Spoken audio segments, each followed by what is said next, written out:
అయా రాష్ట్ర ప్రభుత్వం గవర్నర్ గారి చేత ఈ రకంగా మాట్లాడించింది ఇవాళ. సరే, నేను వచ్చిన ప్రతిసారి మీరు నీళ్ళ గురించి కొట్లాడండి సార్, జర అసెంబ్లీలో మాట్లాడండి సార్ అని అడుగుతున్నారు. నాకు అవకాశం వస్తే మాట్లాడతా అని చెప్పిన, ఇక్కడ మన స్పీకర్ గారు ఇస్తే కదా మాట్లాడాల్సింది మేమని. సరే, నా అదృష్టం కొద్దీ మా అధ్యక్షుల గారు, మా నాయకులు కేసీఆర్ గారు దీనిపైన నన్నే మాట్లాడమని చెప్పిండ్రు. ధన్యవాదాలు వారికి.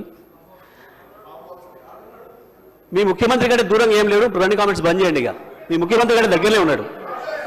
ఎక్కువ మాట్లాడదు, ఇక నా ముందట ఎక్కువ మాట్లాడుకొని మూసుకోండి. అధ్యక్ష, మాట్లాడితే ఆ రైతులకే వినిపిద్దాం ఈ విషయం కూడా అని మొత్తం చదివినిపించారు అధ్యక్ష, తెలుగులో ఫోన్లోనే. నేను మనం పోయినప్పుడు ఒక తండ పోతుంటే ఇటువైపు మళ్ళీ పెద్ద మట్టి గుట్టలు కనబడుతున్నాయి. ఆగిన మళ్ళీ ఎందుకు వచ్చినాయి ఈ గుట్టలు, మట్టి గుట్టలు అని.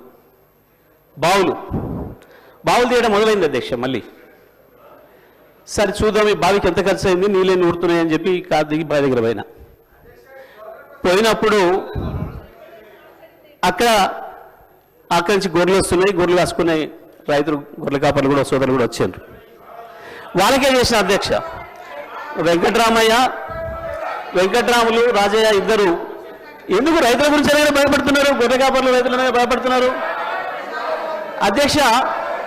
వాళ్ళకే మాట్లాడిన అధ్యక్ష నేను. ఎందుకంటే ఇది ప్రజలకు సంబంధించిన బడ్జెట్ కాబట్టి ప్రజలతోనే మాట్లాడినా మీలాగా కమిషన్లు ఇచ్చినట్టు మాట్లాడలేదు, నేను రైతులతో మాట్లాడినా.